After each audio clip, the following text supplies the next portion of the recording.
কেউ বিশ্বাসঘাতকতা করছে, চুপ হয়ে যান।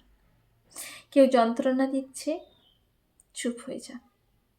কাউকে ভীষণ ভালোবাসার পরও তার প্রাপ্যটুকু দেয়নি, চুপ হয়ে যান।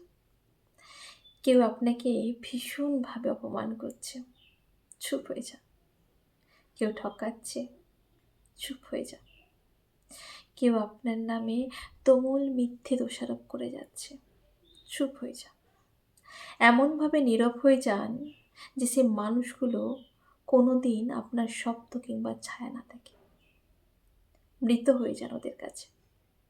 আর প্রতিজ্ঞা নিন, কখনোই আপনি আর ফিরে তাকাবেন না।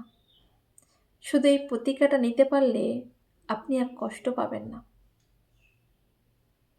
এই নীরবতা আপনাকে দম বন্ধ করা আত্মনাদ দেবে, আর অপরপক্ষকে দেবে শুধু আফসোস।